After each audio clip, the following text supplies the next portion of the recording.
অন্নপূর্ণার টাকা আমার উঠায়নি। 1 তারিখে ঢুকেছে, 2 তারিখে আমার তুলে নিয়েছে টাকাটা। আমার মাকে ওর মাকে সরিয়ে আমার মাকে দুটো থাপ্পড় দিয়েছে। থাপ্পড় দেওয়া মাত্র আমার মা অজ্ঞান হয়ে গেছে, পড়ে গিয়েছিল। পড়ে যাওয়ার পর কোমরে নাত দিয়েছে, মা মারধর করেছে।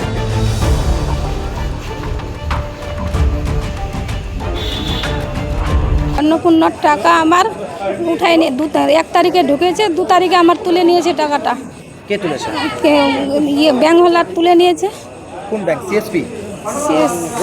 গোর ব্যাংক। আচ্ছা, কোথায় এটা? ভেবা। আচ্ছা, তারপর আমি চেক করবা গেছে, দেখছে বলছে চেকে নি হচ্ছে, বলছে না ঢুকেনি পয়সা। তারপরে আমি অন্য ব্যাংকে চেক করলাম, তো বলছে তোমার পয়সা তো আপডেট করেছি, তুলে নিয়েছে পয়সা। কে টাকাটা তুললো? টাকাটা কে তুললো? ওই ব্যাংকওয়ালা তুলে নিয়েছে। কি নাম তার? রানু নাম। আর বাড়ি কোথায় ওর? ভেবা বাড়ি। তারপরে আমি কইবা গেল, তো সে আমাকে মার ধরে দিয়েছে যে আমার টাকাটা কেন তুলে নিয়েছিস। সে আমাকে মারধর করে আপনাকে? কি একটা লাঠি ছিল ওর হাতে, আর ওই লাঠিখান দিয়ে আর গালে থাপ্পড় দিয়ে কোমরে নাত দিয়ে মারেছে আমাকে। অজ্ঞান করে বমি করে আমি সব কিছু ভেসে দিয়েছে, অজ্ঞান হয়ে গিয়েছিলাম। বলছি আপনি ক মাসের অন্নপূর্ণার টাকা পেতেন? 1 মাসের। আচ্ছা, সেই টাকা আজকে তুলতে গিয়েছিলেন, তখন দেখছেন টাকা নেই অ্যাকাউন্টে? হ্যাঁ, চেক করেছে, মেলায় চেক করেছে, কিন্তু বলছে যে ঢুকেনি।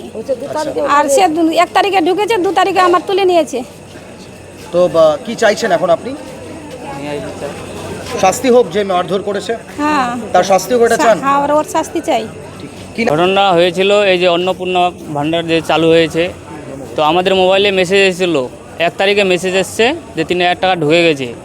2 তারিখে আমার মা গিয়েছিল মানে করতে, মানে আর একটা আমরা লোন নিয়েছি, ওই লোনের পয়সা তুলতে গিয়েছিল। এটার সাথে ও মানে আমরা 20,000 টাকা তুলবো, ও 23,000 টাকা তুলে নিয়েছে। 3,000 টাকা মানে ও পকেটে রেখে দিয়েছে অন্নপূর্ণার। আমার মা বলছে যে পয়সাটা কই, আমার তো মেসেজ এসছে মোবাইলে। ও বলছে যে পয়সা ঢুকেনি, তোমার কিছু গড়বড় আছে, তার জন্য পয়সা ঢুকেনি। আপডেট করলো। তো ও আর কি মানে পয়সাটা আর কি বলেছে যে তোমার 2 তারিখে পয়সাটা উঠিয়ে নিয়েছে, 2টা 2:30টার দিকে তোমার পয়সাটা উঠিয়ে নিয়েছে। তবেই শুনেছে আমার মায়ের নলটি ধরে নিয়েছে, উন্নার ধরে টেনেছে। আর ওর ছেলে আমার মাকে ওর মাকে সরিয়ে আমার মাকে 2টা থাপ্পড় দিয়েছে। থাপ্পড় দেওয়া মাত্র আমার মা অজ্ঞান হয়ে গেছে, পড়ে গিয়েছিল। পড়ে যাওয়ার পর কোমরে নাত দিয়েছে, মা মারধর করেছে। বলছি এটা কে করলো? এটা করলো ওই ব্যাংকওয়ালার রানু। হ্যাঁ, ও ওখানে সিএসপি চালায়। আচ্ছা, অন্নপূর্ণার টাকা কি আপনার মায়ের অ্যাকাউন্টে ঢুকেছিল আমার মায়ের অ্যাকাউন্টে। মোবাইলে মেসেজ এসেছে, তো ঢুকে গেছে। কত তারিখে এসেছিল?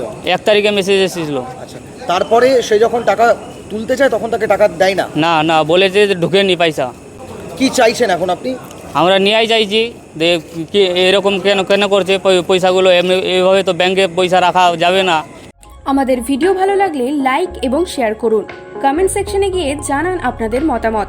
আরও ভিডিও পেতে আমাদের চ্যানেল সাবস্ক্রাইব করুন এবং প্রতি মুহূর্তে খবরের আপডেট পেতে প্রেস করুন বেল আইকন।